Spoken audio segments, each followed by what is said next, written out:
Our fifth and final speaker today is Les Klinger. Leslie S. Klinger is the two-time Edgar-winning editor of New Annotated Sherlock Holmes and classic American crime fiction of the 1920s.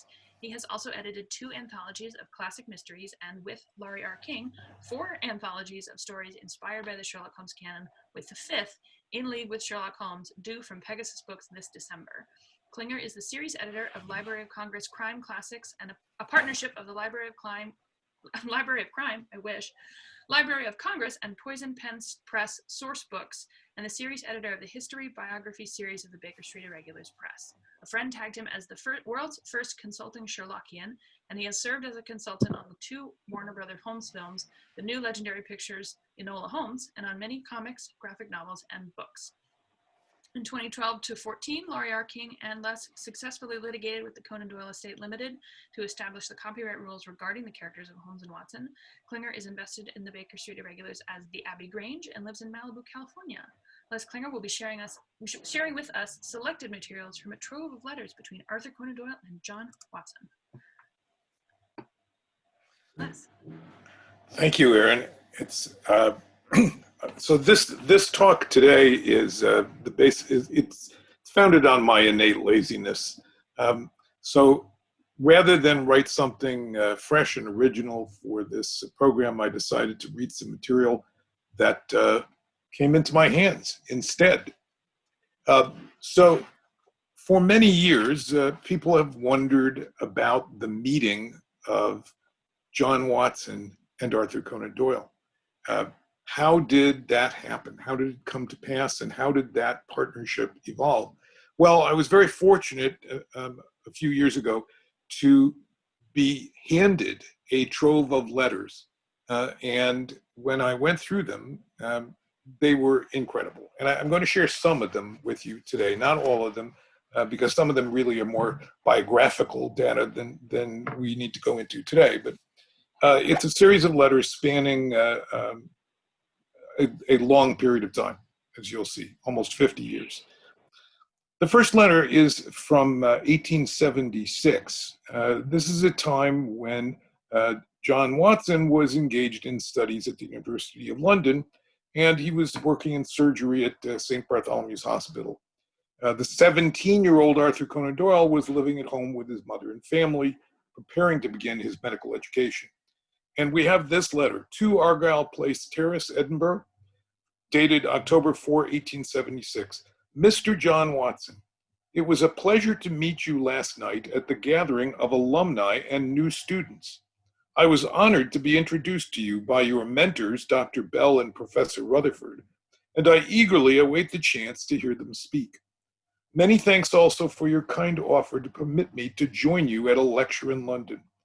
Although I would greatly appreciate the opportunity to experience the life of the surgeon, I regret that my present state of finance does not make the likelihood of such a visit great. However, I hope that you will permit me to correspond with you in the future to draw on your experience of 3 continents and wealth of medical knowledge. Your humble servant, Arthur Conan Doyle. The next letter is from 1880. It's a letter from Conan Doyle to Dr. Watson. The Watson letters, by the way, are in Watson's handwriting. The Conan Doyle letters, these seem to be from the Conan Doyle repository, because the Conan Doyle's letters appear to be copies of the letters that he sent back. This one is dated December 1880. It's from Birmingham. Dr. Watson, what a pleasant surprise to have seen you at the lecture last week. As I mentioned, I was in town only briefly to speak with the British medical about a case of leukothemia that I'd written up for publication. We have both had very eventful years, though I cannot presume to say that my pursuits were as selfless as yours.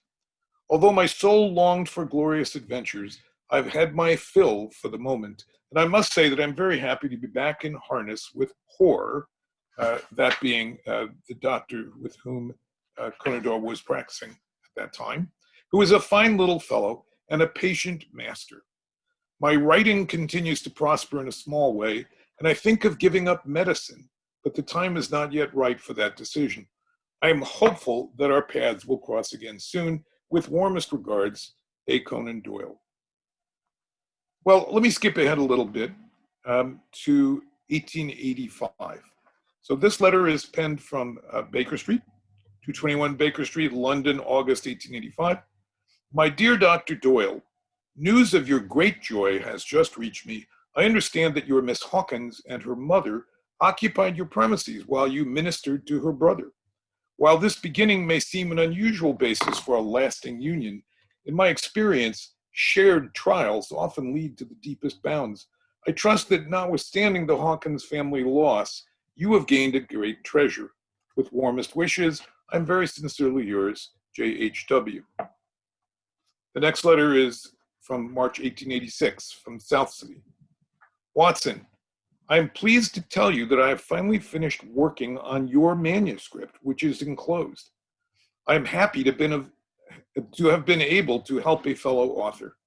While I remain troubled with the appeal of the title, A Tangled Skein promises to be a fine debut piece. I fully agree that your reminiscences about your war experience, while deeply felt, are less commercially appealing than the somewhat lurid tale of your adventure in detection with your flatmate, Mr. Holmes. Am I to understand that he's actually made a career of intruding into police matters? If so, his records may well be interesting material for you to mine in future books. I suggest that you continue your practice of taking extensive notes of his cases. Of course, I need not remind you that you will need the permission of Holmes and his clients to make public matters of such delicacy. As we've discussed, I've altered all the names in the manuscript and suggested alternate locations as well. One cannot be too careful in these litigious times. Yours faithfully, ACD. Watson wrote back. I'm sorry, there's another letter to Watson from Conan Doyle dated April. Watson, I concur in the final changes you have made to A Tangled Skein, and I agree that A Study in Scarlet is a superior title.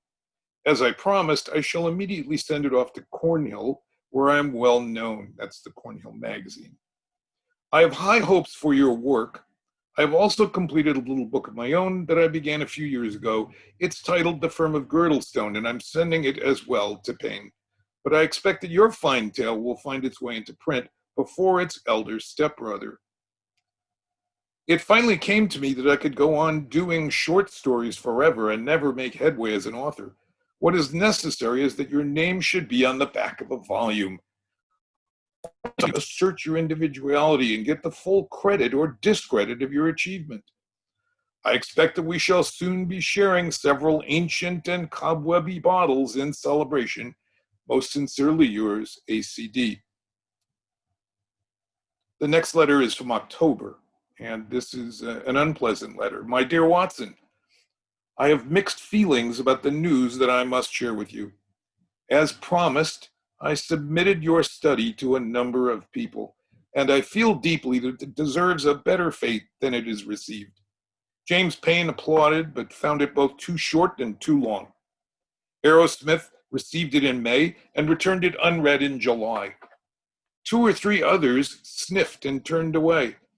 I'm sorry to say that my Girdlestone has fared no better. Ward, Lock and Company has come to me with a proposal. I've enclosed a copy of their letter.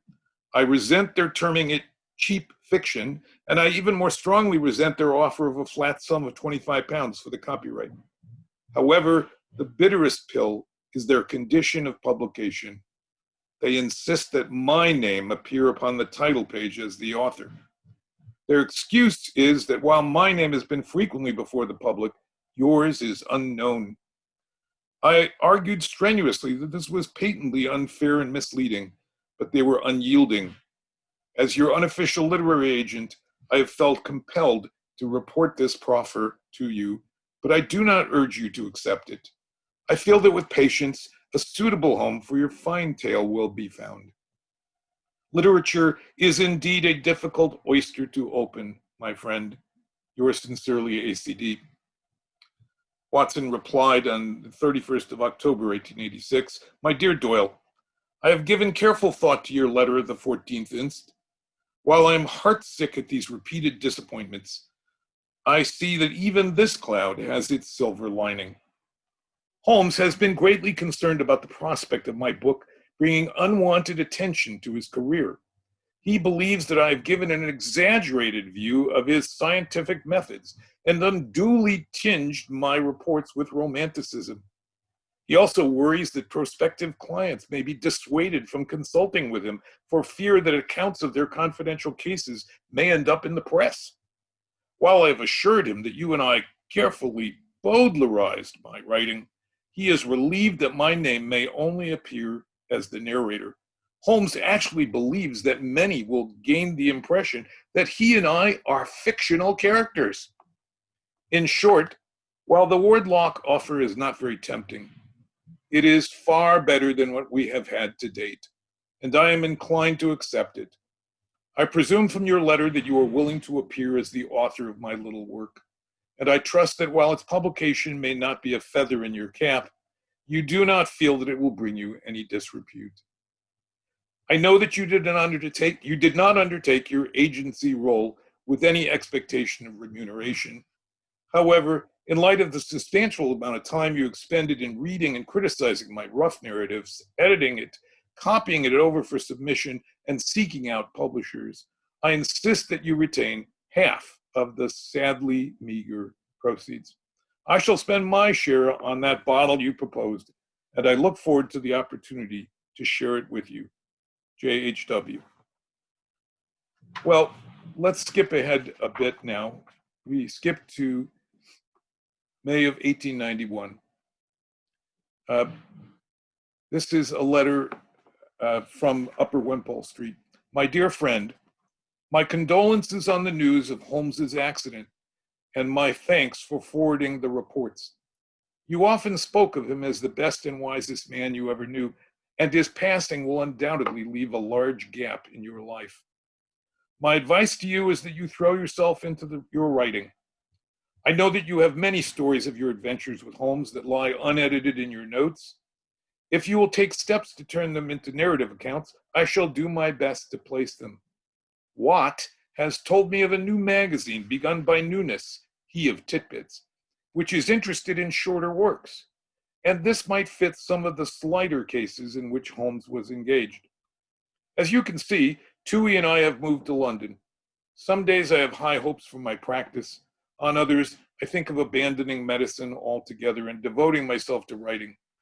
Mary Louise now walks about chattering away, and I find more joy in telling her tales than in seeing patients. This letter is from 1892, from Doyle, Devonshire Place, London, 2nd of August, 1892. My dear Watson, I'm very sorry that we did not have more time to speak after the funeral last week. The sermon was very moving, and there was not a dry eye among the congregation. Little Mary Louise has been inconsolable about her Auntie Mary, and while Toohey and I shall miss her greatly, our feelings cannot possibly compare to your desolation. I did not feel that it was appropriate to mention any business when we last spoke. However, I applaud your decision to continue with your writing. Work is the best antidote to sorrow, and I believe that it will be a comfort to return in your mind to happier times. Greenough Smith is certainly pleased with the stories, and he is already begging for another 12. Let me know when you see clear to sending over more. ACD. We jump far ahead now. We jump almost 10 years to 1901. A letter from Doyle with the byline of Rose Duchy Hotel, Princetown, Dartmoor, Devon, April 1901. My dear Watson, I am more than halfway through your SH book, and it is really quite splendid. A real creeper. Nunes's people were overjoyed that you were agreeable to another story of Holmes, even if it is styled as a reminiscence. I must say that I fail to understand Holmes's insistence on secrecy. His presence in London can hardly be unknown to Scotland Yard or his clients. However, we must respect his wishes. Robinson has been very helpful in taking me around to see the places that you and Holmes visited. Although more than a decade has passed, I am sure that little has changed on the moors. Time seems to leave the place untouched. The legend of the black dog persists still, and we have met a droll coachman named Harry Baskerville, who claims that his great-great-grandfather was the very rascal of the legend. He is not to be believed, but I am struck by the name. I propose that we call the book The Mastiff of the Baskervilles. A few minor points remain on which I need some further explanation. For instance, if you look over your notes, I'm sure that you can clear up the fate of the doctor's spaniel. I should be finished shortly with my editing. Reading this tale has inspired me to ask you if I may try my own hand at a piece. I propose to make a stage play of your speckled band. Gillette plans to put on Sherlock Holmes at the Lyceum in September, but when his run is complete, we can have a go at it ourselves. I propose to do all the writing, but of course our usual arrangement will hold.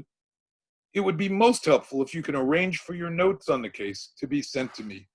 I hope to see you in London on our return. Very sincerely yours, ACD. Another letter from 2 years later, this one from Queen Anne Street, London, 6 March 1903. My dear Doyle, I still hesitate to address you as A. Conan Doyle, as you insist. Of course, it was now Sir Arthur. It is good to be in harness again. Holmes's impending retirement leaves me with far too much time on my hands, and my dearest wife remarked that while she had married me for better or for worse, she had not planned on having so many teas together. Holmes proposed to lift his band by September, and therefore I believe we should take up Collier's latest proposal. Although you have had a great bargaining, I cannot believe that we shall do better than 45,000 for 13. I should like to begin with an account of Holmes's resurrection, which I have called The Adventure of the Air Gun. I do not think that you need have any fears about the stories. Though it has been 10 years since I put my hand to a tale, I am not conscious of any failing powers, and my work is not less conscientious than of old. Yours sincerely, J.H.W. Only 2 more letters that I want to share here. This one is from Windlesham Crowborough, 3 September 1914. My dear Watson, I wish that my service in these terrible times could be as active as yours. Your interdiction of von Bork, as you have described it to me, promises to have a decisive effect upon the conflict. I understand that you are off now to join with your old service. After being turned down by the army, I have formed a volunteer training corps, which I hope may defend our land. By doing so, I seek to create a great stock pot into which the nation could dip and draw its needs. I have also enlisted in the 6th Royal Sussex, and I find the life of a private soldier a delightful one. At the behest of Masterman, I've also penned a pamphlet on the urgent need for enlistments. I think dawn is coming for our army, and that the turn of the tide is due. Yet I fear for our children in the blast of this east wind. Little Billy wonders at my uniform, but I tell her that we must all do our part, and it will be a cleaner, better, stronger land will lie in the sunshine when the storm is cleared. Sincerely yours, ACD. They pretty much drifted apart after that. And the last letter in the collection is this one from 1930. From Eastbourne, Sussex, 8 July 1930. My dearest Jean, words cannot begin to express my sadness at our great loss. Hereafter they shall truly say of him, there were giants in the earth in those days. I commend to you Robert Louis Stevenson's elegy for his wife, the lines of which so perfectly sum up our gentle knight. Steel true and blade straight. Holmes joins me in expressing his sorrow. Of course, Watts's people will handle all business matters, but if either of us may be of any service, do not hesitate to call upon us. Yours very sincerely, John H. Watson. I think I'll stop there. There are more letters in the collection. Many of these were published in 2008 as part of a talk at Harvard for the sesquicentennial. And some additional letters that I had come across were also published in the Baker Street Letter. As you could guess, The published edition has many, many footnotes with explanations of some of the references in the letter that may not be apparent for those who aren't careful students of the lives of Doyle or Watson. Thank you, Eleanor. Thank you so much for sharing those. So we have a couple of questions. Can you repeat where people can read these? Well, the book published by the Baker Street Regulars is called Papers at an Exhibition. It's a collection of all the papers that were presented there. The essay is called A Study in Correspondence. I think there's a supplemental article that appeared in the Baker Street Journal that had a few additional letters. I don't recall the name of it, but if you wish to email me, I'll dig it out. I'm sure we'll be able to find it. Paul Miller's question is, Leslie, how come everyone in Sherlockiana only has nice things to say about you? No one can be that nice. What are you hiding? Oh, well, that's a secret. Great, done. Answered that question. All right. Does anybody else have any questions about the reading or the process of finding those or editing them? Or can you tell us about the process of collating and editing those? Well, it was first of all difficult. Some of them were not dated, but I was able to piece together dates from some of the fine scholarship by people like Phil Burgum, who is with us today, and others who have not only written biographical material, but have really looked at the chronology of Doyle's life. And Watson's life is pretty much, as we say, an open book. We can find the relevant dates and events there. I've lectured about the three men, Watson, Holmes, and Doyle, many times, because I think it's fascinating to see how those three lives overlay. Usually about halfway into the lecture, which is typically not for a Sherlockian audience, halfway into the lecture, somebody raises their hand and says, "Excuse me, Professor Klinger." I love when I get called Professor Klinger. I'm confused. Is Sherlock Holmes real or fictional? And my answer is always the same: yes. Can you share with us how you got the letters? John is asking. No, I cannot. I made a sacred promise to the person who gave them to me that I would never reveal their identity. So very sensible. Tom is asking what your email address is. Maybe we can. Well, the easiest one to remember is mail@lesliesklinger.com. Where my website, lesliesklinger.com, you can see all the crazy books that I've been working on. Can you speak to the status of the Conan Doyle's lawsuit against Enola Holmes, or regarding Enola Holmes? Well, the complaint, there are actually two different matters that are pending right now that are both very interesting to me. One is the litigation versus the Legendary Pictures, Netflix, and Nancy Springer, the author of the Enola Holmes books. Answers have been filed to the complaint. I don't know what's going to happen next in the case. My guess is that the case will soon be dropped. The film is obviously widely available. The estate was not able to convince Netflix or anybody else that they shouldn't screen it. And their case is bogus. I mean, frankly, you can read the answer. By the way, all of the papers, they are not on the sundial. They're on the website free-sherlock.com. The same website that we created when we were litigating with Conan Doyle Estate. So you can read the complaint, you can read the detailed answer, which I was very heavily involved in crafting, and refutes in great detail the ridiculous notion that Holmes's emotions only were visible in the last 6 stories, incorrectly stated by the estate, by the way, as being the last 10 stories being in copyright. It's only 6 that remain in copyright.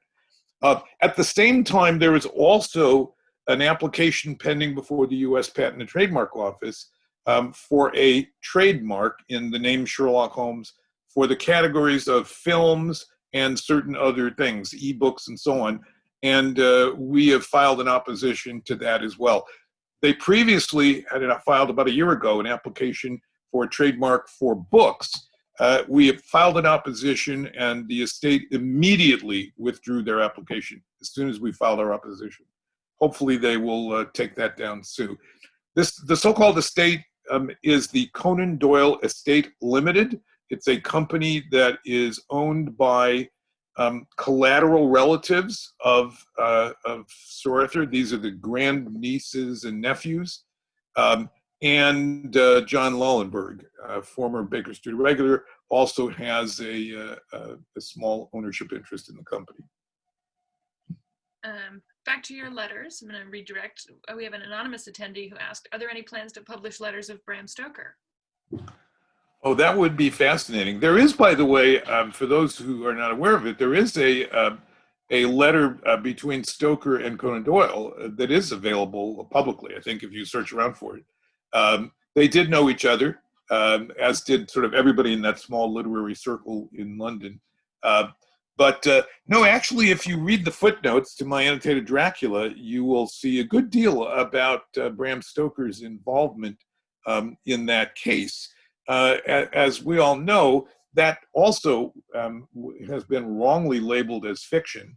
And Stoker was given the task by the Harkers and some of the other members of the so-called Crew of Light to edit all the papers and telegrams and other materials into a coherent narrative and simply published it. He did not claim that he wrote that material. He simply edited it. So the footnotes to my new annotated Dracula, a link to which is on my website, go into that in some detail. Great. Susan Dollinger is asking, how about republishing The Date Being for younger Sherlockians, and says it's a fascinating book. You thought about rebooking? I think that's a lovely idea, Susan. And so The Date Being, a copy of which happens to be right here, is basically out of print. Although I still have some copies, and I don't know, Andy, if Andy's watching as well, I know. I think Andy has some copies. This began, my name should be in little tiny letters down here. This is an Andy Peck project. Andy, I don't recall when the first edition came out, but it was when Andy was 12 years old. It was 1970. Sometime later, I've forgotten exactly when, sometime in the 90s, 1996, I went to Andy with the crackpot idea of updating this to include some additional chronologies. So what this is just what it says, a compendium of chronological data. It pulls together the conclusions in tabular form of every chronology that had been published by 1996. There's only two more since then, but there are two more. And thank you, Tim. I'm going to mention that in a second. So it'd be lovely to do another edition, and Andy and I will make a lot of money on it, and all we have to do is find a publisher. At least as much money, Andy, as we made the last time. Yes, Tim Johnson reminds me that I think the letters are also included in my volume called Baker Street Reveries or Baker Street Rambles. I'm not sure which one. There's two collections of my assorted writing, and it's probably the second one, Baker Street Reveries, which is available from the Wessex Press website. Excellent. Michael Dyer asked, I looked to see if there was ever an annotated edition of the Apocrypha, and there was one by you and Laurie R. King in 2011, but it's no longer available except in rare bookstores where it sells for $500 or more. Can it be republished? Well, I gather you'll have to talk to the Wessex people about that. First of all, Laurie is innocent of that book. She had nothing to do with it. Okay. It was the 10th volume in my Sherlock Holmes reference library. Thank you, Susan. It's in Baker Street Reveries. So the Sherlock Holmes reference library, someone, and it may have even been Susan once upon a time, looked at the first volume and said, oh, your style of writing is law review. And it wasn't a compliment. The Norton edition is a little different, but in the reference library, you'll find really a lot of long footnotes. The 10th volume, the Apocrypha, I know is out of print. I think one of the other volumes is also out of print. I hope that Wessex will bring it back. and make it available. But you have to talk to Wessex. I have nothing to do with that. So please go to their website, write them an email demanding that it be returned to print. Mark Jones says, how are you able to keep track of all the attempts by the Conan Doyle estate to make claims, trademark registrations, etc.? Well, the trademark registrations are pretty easy. They have to go to the U.S. Patent and Trademark Office, and you can actually file what's called a watch there, where you get alerted. And so we have done that, and we are sort of on. When I say we, this is Lori King and I, sort of on top of this. The Enola Holmes case, it was really almost coincidental. I was engaged by Legendary to be a technical advisor for the film. And while I was doing that, we got a cease and desist letter from the Conan Doyle Estate Limited, and they said to me, "Oh, could you help us respond to that?" And so that led to deeper involvement. Excellent. That's very coincidental, but not really. Well, I'd like to think that they might have found me anyway, but it's interesting because they found me by Googling, and they sort of Googled around. They were actually in the beginning simply looking for some help with a couple of scenes in the script, and they wanted somebody who was knowledgeable about mysteries and all that, and they actually reached out to a friend of mine, and he said, no, Klinger's the guy, and they reached me. So perfect. We depend on our friends for these sorts of things. The network is the only way we get things done. Absolutely. What are those two new chronologies you mentioned? And it sounds like he's looking for a plug. Yeah, well, I don't have them at my fingertips. There is the one that's being done. Is it? He's one of the illustrious clients, Adrian. I've forgotten his name. He may be here. Who has been doing a good deal of chronological work, and there is a Japanese chronology that was done, and those are the two that I know. Awesome. Any final questions from anybody? Seems like we're good. Great. Then the last thing is just a final round of applause for our speakers today. Thank you so much for your energy and thoughtfulness that you've applied to this gathering in our very strange modern world. Appreciate you all. So now it's time to take a break for about an hour. We'll reconvene at 2 o'clock Pacific time, which is in 58 minutes, 10 p.m. British Summer Time, to socialize in our breakout rooms, which is a different room than this one. So this room is going to close down, and there's another link on the virtual symposium website, which is at leftcoastsherlock.com/2020-symposium, which I will post in the chat. And that will get you into the breakout rooms that will let you actually socialize and see each other's faces. At 3:30, which is in 90 minutes, there's a virtual magic show by historical conjurer Professor D.R. Schreiber, which I highly recommend. I will be there to remind you that it is about to start. He's worked really hard to convert his live magical show to a virtual setup. So our first hour at 2 o'clock will be hosted in 2 separate rooms by Bonnie and Rob. And then Beth and I will host the second hour. Mina and her team and Angela will host the third hour in 2 rooms. And then Patrick and Les will be in the 4th hour. So you can. Which is 5 p.m., right? 5 p.m. Pacific. 5 p.m. Pacific time. So that's 2 p.m. for Bonnie, 3 p.m. for Beth and me. Sorry, 2 p.m. for Bonnie and Rob, 3 p.m. for Beth and me and Magic Show, 4 p.m. for Mina and Angela, 5 p.m. for Patrick and Les. And hope to see you all later. Yeah, we'll see you in a bit. Take a break, disappear, come back, and please drink responsibly. Thank you.